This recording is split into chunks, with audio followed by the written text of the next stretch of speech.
सध्या जिल्ह्यात रात्री तसंच दिवसा देखील चोरीच्या घटना घडत आहे, त्यामुळे नागरिक चांगलेच भयभीत झाले आहे। मात्र आता जिल्ह्यातील श्रीरामपूर तालुक्यातील बेलापूर या गावात अत्यंत विचित्र प्रकार घडत आहे। श्रीराम तालुक्यातील बेलापूर खुर्द येथे मोहन केशव पुजारी हे कुटुंब राहतात। दरम्यान मागील 8 दिवसांपूर्वी त्यांच्या घरावर अचानक कुठून तरी दगड येत होते, त्यामुळे त्यांनी त्या ठिकाणी सीसीटीव्ही कॅमेरा बसवला। मात्र त्यानंतर दगड येणे बंद झाले, परंतु त्यानंतर आता अचानक त्यांच्या घरातील वस्तू आपोआप पेट घेऊ लागल्या आहेत। घरातील गादी, उशी, प्लास्टिकच्या वस्तू हे आपोआप पेटू लागल्या।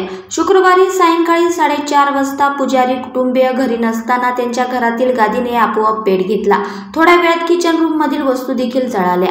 या घटनेमुळे पुजारी कुटुंबीय पूर्णतः घाबरून गेले आहेत। त्यांनी तातडीने आपल्या वस्तू शेजाऱ्यांच्या घरात नेऊन ठेवल्या। तसंच त्यांनी घरातील पूर्ण सामान बाहेर आणून ठेवले व काही वस्तू शेजाऱ्यांच्या घरात ठेवल्या, परंतु त्यानंतर काही वेळातच ग्रामस्थांसमोर त्या वस्तूंनी पेट घेतला, त्यामुळे ग्रामस्थ देखील अचंबित झाले। दरम्यान ही घटना समजताच श्रीरामपूर शहर पोलीस तसे अनिष्टचे कार्यकर्ते देखील घटनास्थळी दाखल झाले व पुजारी कुटुंबियांचे व ग्रामस्थांचे प्रबोधन करून या घटनेमागे असलेले कारण निश्चित शोधून काढू असे आश्वासन पुजारी कुटुंबियांना दिले। मात्र याबाबत जशी नागरिकांना माहीत होत आहे तसे ही घटना पाहण्यासाठी आसपासच्या परिसरातील अनेक ग्रामस्थ मोठ्या संख्येने गोळा झाले होते।